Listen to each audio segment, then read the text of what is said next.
think we can all attest that networking is something that's important. A lot of people look at doing it externally with other companies, other industries, et cetera. But one of the most critical networks is your internal network within your own company. So joining me today is Natalie Piccini out of Tampa, Florida, with the Shopping Center Group. Hi, I'm good. Thank you for letting me be on your channel. For sure.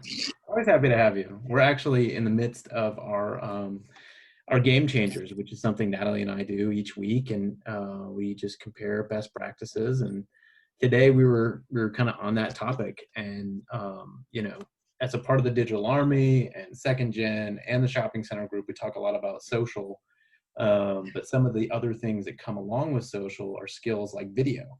And video it's a multifaceted tool you can use and extract some of that content for Instagram stories and shorter things, but you can also do full-blown video tours of spaces. And I think that's been a topic you and I have talked about a couple of times, and you've integrated that over this COVID period into your repertoire of tools. Can you elaborate a little bit on what you've been doing and things that you found effective about video?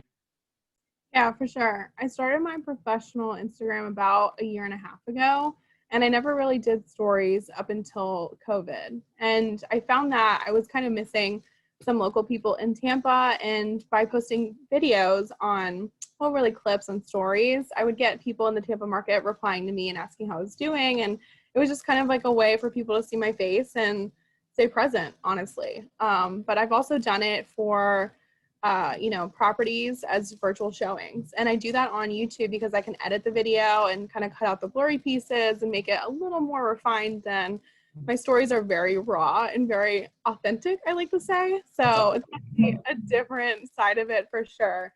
But both things get great results. The stories usually promote conversations and people seeing me, and then the virtual showings actually tend to get to deals faster. So both have their benefits, and both are kind of fun. So I like it. That's awesome. And you also,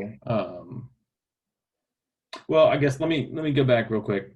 My experience too with the videos, and tell me if you've seen this as well. If you have, it's not just a COVID practice for the fact of social distancing, but it's an effective tool for somebody like yourself with a large portfolio.